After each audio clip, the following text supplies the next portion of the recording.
इस मृत्यु लोक में जितने मनुष्य जन्म लेते हैं, उस मृत्यु लोक में जितने मनुष्य इस भूमंडल पर इस मृत्यु लोक में जन्म लेते हैं, ऐसा कोई मानव नहीं है जिसके भीतर बहुत सारी उमंगें उत्पन्न नहीं होती।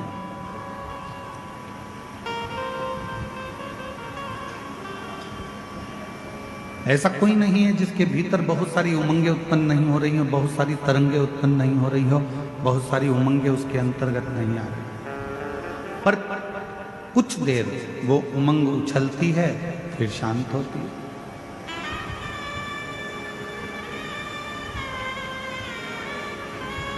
जब माता पार्वती जी बैठी रही, कुछ देर बाद बाबा देव अधिधम महादेव भगवान शंकर पार्वती जी से मिलने के लिए आए।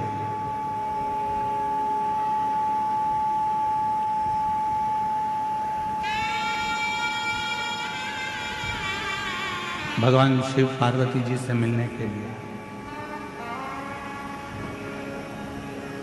शंकर भगवान भी बैठ गए गंगा जी के घाट पर। पार्वती जी ने शिव जी को नमन किया, पूछा, इस संसार में जितने रिश्ते, जितने नाते, जितने कुटुंब, जितने कबीले, जितने मित्र, जितने दोस्त, जितना परिवार, ये सब मिलता है, क्या हमारे पूर्व के कर्म के अनुकूल मिलता है?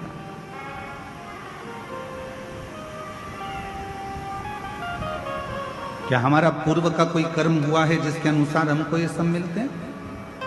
भगवान शिव ने कहा, सुनो पार्वती,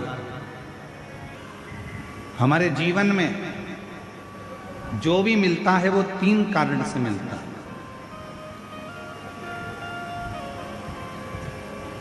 जगत जननी, इस संसार सागर में जितने भी मिलेंगे, चाहे माँ मिले, पिता मिले, भाई मिले, बहन मिले, पत्नी मिले, बेटे मिले, बेटी मिले, मित्र मिले, काका मिले, काकी मिले, चाचा मिले, चाची मिले, बुआ मिले, फूफा मिले, मामा मिले, मामी मिले, तुम्हारे जितने पड़ोसी मिले, रिश्तेदार मिले, कोई दोस्त मिले, कोई बाहर के मिले, जितने भी मिलते हैं ये किसी कारण से मिलते हैं। उसके 3 कारण। पहले नंबर का, यदि इस संसार सागर में आपको कोई मिल रहा है तो वो आपको या तो कुछ सिखाने के लिए आता है, वो आपको कुछ ना कुछ सिखाने के लिए मिला है। दूसरा,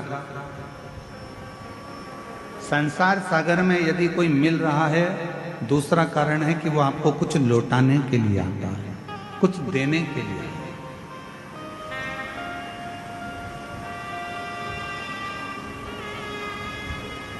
और तीसरा नंबर है, अगर इस संसार सागर में अगर कोई व्यक्ति मिलता है या फिर वो अपने कर्म के अनुसार हमारे पास जो है हमसे ले जाने के लिए आता है, सिखाने के लिए आया, लौटाने के लिए आया, या फिर ले जाने के लिए आया। कोई व्यक्ति आपसे मिला, आप उससे कुछ सीख सकते हो तो सीख लो। कोई मिला है आपकी जिंदगी में, आप उससे कुछ प्राप्त कर सकते हो तो कर लो। वो आपको देने के लिए आया है, कोई ज्ञान देगा, कोई विद्वत्ता देगा, कोई आपको कुछ समझाएगा, कुछ बताएगा, कुछ दे रहा है, वो लौटाने के लिए आया है तो लौटा कर जाएगा। कोई सिखाने के लिए आया है तो सिखा कर जाएगा। और संसार में कोई कोई व्यक्ति ऐसा मिल जाता है कि जो हमारा लेकर भी चला जाता है, चाहे हमारा धन ले जाए, चाहे हमारी प्रॉपर्टी ले जाए, चाहे हमारा गाड़ी ले जाए, बंगला ले जाए, सत्ता ले जाए, कुछ ना कुछ लेकर चले जाए। 3 कारण है।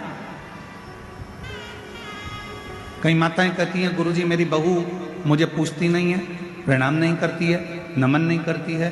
कोई कहती है कि मेरी सास मुझे आदर नहीं देती है, सम्मान नहीं देती है, सत्कार नहीं देती है। मेरा निवेदन है, आज के समय में, इस कलिकाल के समय में, कोई घर ऐसा नहीं है जिसके घर में भगवान ने खाने के लिए अन्न नहीं दिया।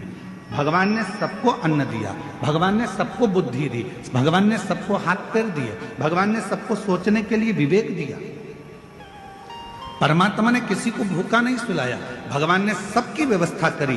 पर कलिकाल में धन की मात्रा तो बढ़ती चली गई, संपदा बढ़ती चली गई, गाड़ी बंगले बढ़ते चले गए, प्रॉपर्टी बढ़ती चली गई, गोल्ड बढ़ता चले गया, तुम्हारा वैभव बढ़ता चले गया, पर कलिकाल में एक चीज घटती चली गई, वो आपस का प्रेम धीरे धीरे घटता चले गया, आपस का स्नेह धीरे धीरे घटता चले गया, हमारा और आपका जो प्रेम है वो धीरे धीरे घटता चले गया।